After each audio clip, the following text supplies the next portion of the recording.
Well, hello everyone. Spencer here, also known as Screen Speak, and today the season 3 of Invincible has ended. So without further ado, let's discuss.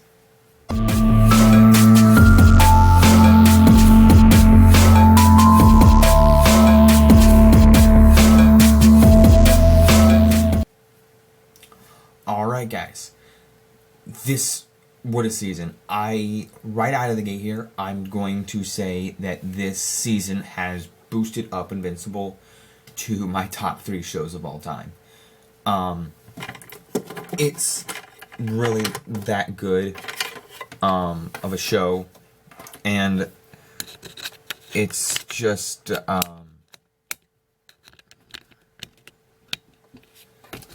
it's, I'm plugging my camera in because it was going to be low on battery. But, what they've done with this season, ramping it up and up and up, is just the best. And there's things like, this is going to be a spoiler-heavy review. So, Angstrom Levy comes back, but that's later. Like, basically the Maulers are killed by Oliver, Kid Omni-Man, who's Mark's brother. And there's just certain things, basically, remember,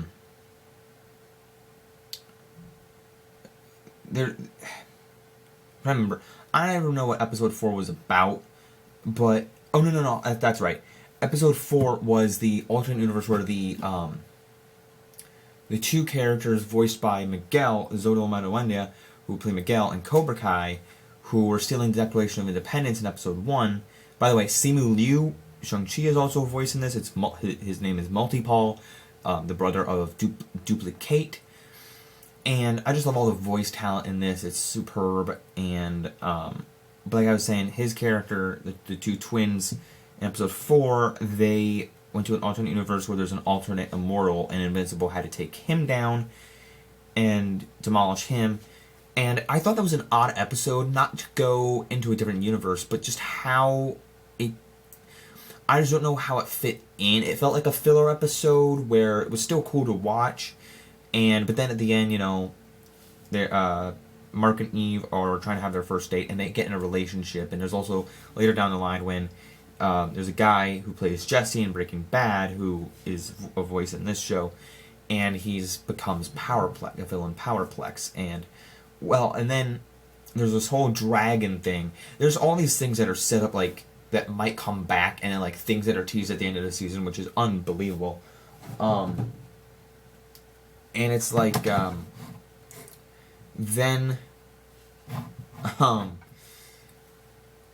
I said, there's a big dragon fight in episode 5, and it's like when Mark and Eve just go crazy on them with the big thumbnail with Adam Eve's fist and Mark's fist next to each other. It's insane when they go toe to toe in the dragon, and the dragon's like tearing up the big prison. And then later you get episodes 6 has Powerplex, and episodes 7 and 8 are like the biggest things I've ever seen in TV, when Angstrom Levy just takes all of these Invincibles from every universe and just, like, has them destroy Earth. And it's insane, but it's insane and devastating. And then you just see Donald, like, his face in half, and everybody's getting demolished. And if that wasn't enough, oh boy, the finale. So like I said, there's a lot of great voice talent here. And by the way, the best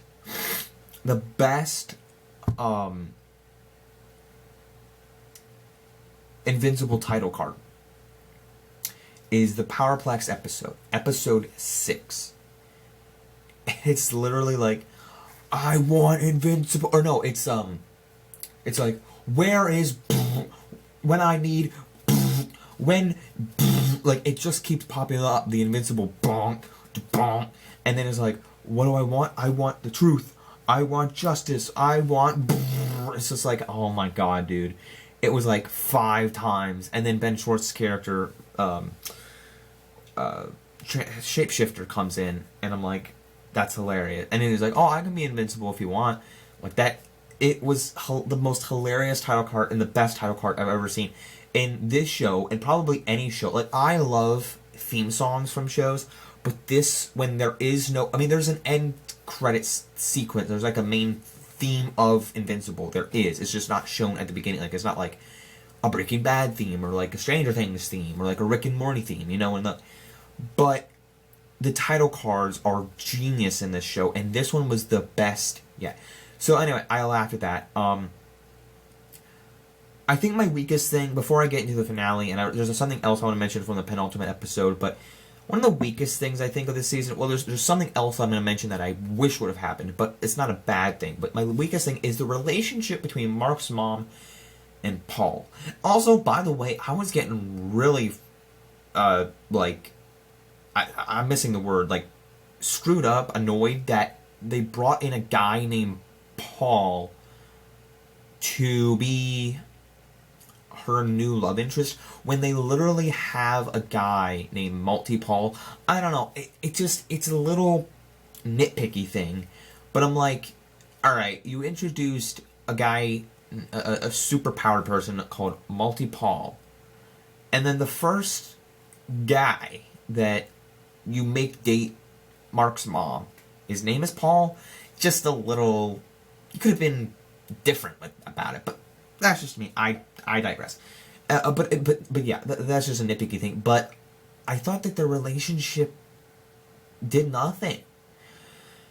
I don't know. I mean, he's kind of nice to her. I was just like, whenever he was around, I'm just like, I don't care about you, dude.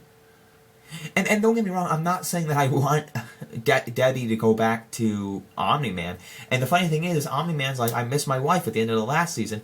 So I don't know what that means for him, and obviously if she'd ever go back to him because of the stuff that he did.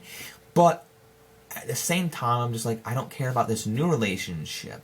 I just care about the mom, Mark's mom, Debbie and Mark bonding, and Oliver, like all three of them bonding, and Eve. But I don't want, like, I get, she could just be a widow. I don't know. I don't want her to be depressed, but I don't, like, I haven't been in that relationship, right? I haven't said, again, there is no superhero beings, right? But if somebody was going to break up, I mean, maybe they can find a new love interest, but I feel like in this show's instance, it's like, it'd be so difficult. And I guess they're making it work, but it's a struggle. Let's see. So we get, in the whole Invincible War, that's a great way to put it, in the Invincible War, some of my favorite things in this episode was seeing all the Invincible names and just the way that their personalities play out. And the biggest sacrifice, the biggest saddest moment was when Rex died, blew himself up to kill another Invincible. Yet we didn't see that Invincible die, but Rex died. And I assume that Invincible died because of how much explosion happened, how big the explosion was, but that was so sad. And then they had a funeral in the finale for him, and the finale, and the way this, it was like, kind of like a two-parter, like a to-be-continued type thing. I mean, again, it's just every week, so it's like, it's really, I mean, yeah, it's kind of like a to-be-continue, like just a big cliffhanger. What, at the end of episode 7, episode 8, was that, Conquest, the most strongest Viltrumite. He's old, but he's strong, because as you get older, you get stronger as a Viltrumite. So you are, he comes in, and he's like, "Be ready for my arrival, worm." And to quote him dead on. And he's like, "I'm gonna take you out." And so the next episode, they just start clashing, and then the whole next episode is just them fighting. Oliver wants to join in. He gets starting to get torn to pieces. And then, you remember that subway fight where Omni-Man just puts Invincible on the subway and kills one? Well, there's a better one in this episode, and Conquest just takes Invincible, just slams him, just goes, like, dead on straight into, like, a bunch of people on a beach and throughout a bunch of buildings, and I'm like, it just breaks people's arms, and I'm like, yikes, this is tense.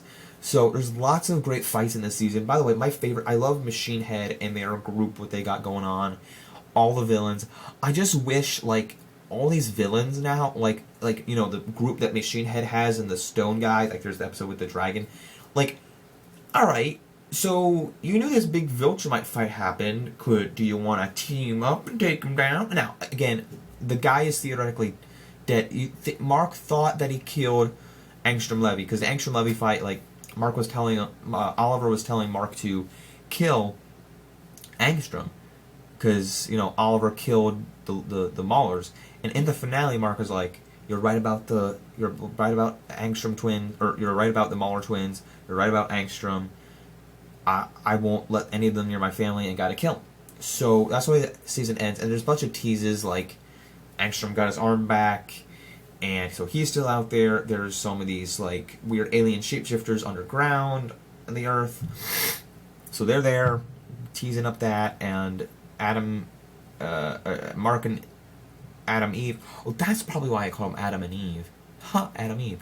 Adam Eve. Eve and Mark start kissing, and then she takes his clothes off, like his suit off, and it's just on the ground like a little goo. So I'm like, oh, what does that mean for next season?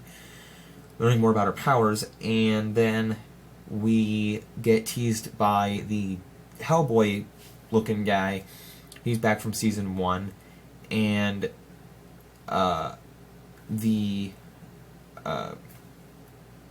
he's back and saying like, oh, we'll have to go conjure up somebody from the overworld. So that's interesting. Also, another week, I just love this whole entire thing. It was like episode 7 and 8 were awesome, and just the whole season was incredible. It just boosted it up to my third favorite show. But one of my other things I disliked about this season was the like tomb guy. Those two women came back with the tomb guy, like when all the Invincibles are fighting, and it's like, I have no idea who this tomb guy is. He like showed up in like partway through last season, and I was like, what is this nonsense? Like, it just feels like a nuisance. Like, I don't understand what this is. So, don't know if there's more to that. Maybe they're setting him up like the demon guy, like the Hellboy guy, but I'm just very confused. But with that said, I've given all my thoughts. I loved all of it. I also said I was gonna mention this. I wish Omni-Man and Alan Alien made it to Earth while he was fighting, because I had a feeling when Conquest said, I wish I could see the look on your dad's face when I told him I'd kill you. I was thinking like Omni-Man was going to show up, like, oh really, or something like that. That would have been awesome. But I guess we'll have to wait for next season to get Omni-Man back, and Alan the Alien. I love Alan, but those are my thoughts on Invincible Season 3. Loved it. It deserves the rating and the credit it should. I am happy with how the season ended. I love this show now. It's so good. It's my top 3 favorite shows of all time. Let me know what you thought of Invincible Season 3. Let me know if you have seen it, haven't finished it yet, but I want to hear all your thoughts down there in the comments below. Don't forget to like, subscribe, follow me, don't repeat, calm, and watch the screen. Peace out, everyone. Bye.